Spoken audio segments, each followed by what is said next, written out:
చెన్నైలో దారుణ ఘటన చోటు చేసుకుంది. ఓ ఐటీ ఉద్యోగినిపై జెప్టో డెలివరీ బాయ్ అత్యాచార యత్నం చేశాడు. యువతి పెద్ద ఎత్తున కేకలు వేయడంతో నిందితుడు పారిపోయాడు. ఈ ఘటనపై జెప్టో సంస్థకు ఫిర్యాదు చేసినా పట్టించుకోలేదు. దాంతో పోలీసులకు ఫిర్యాదు చేయడంతో విచారణ జరిపి నిందితుడిని అరెస్ట్ చేశారు.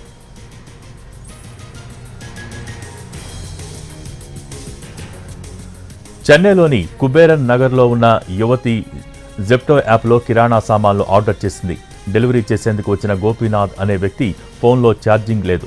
కాసేపు పెట్టాలని కోరాడు. దాంతో సాఫ్ట్వేర్ ఉద్యోగి ఇంట్లోకి అనుమతిచ్చింది. ఆ సమయంలో ఇంట్లో ఎవరూ లేకపోవడంతో ఆమెపై అత్యాచార యత్నానికి గోపీనాథ్ ప్రయత్నించాడు. యువతి పెద్ద ఎత్తున కేకలు వేయడంతో అతడు పారిపోయాడు. ఈ ఘటనపై జెప్టోకు ఫిర్యాదు చేసింది. అయితే ఆ సంస్థ నుంచి ఎలాంటి స్పందన రాకపోవడంతో పోలీసులకు ఫిర్యాదు చేసింది.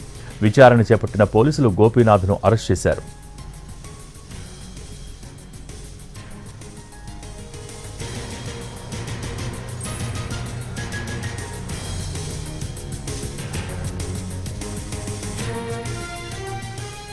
చెన్నైలో దారుణ ఘటన చోటు చేసుకుంది. ఓ ఐటీ ఉద్యోగినిపై జెప్టో డెలివరీ బాయ్ అత్యాచార యత్నం చేశాడు.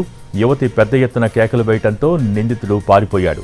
ఈ ఘటనపై జెప్టో సంస్థకు ఫిర్యాదు చేసినా పట్టించుకోలేదు. దాంతో పోలీసులకు ఫిర్యాదు చేయడంతో విచారణ జరిపి నిందితుడిని అరెస్ట్ చేశారు.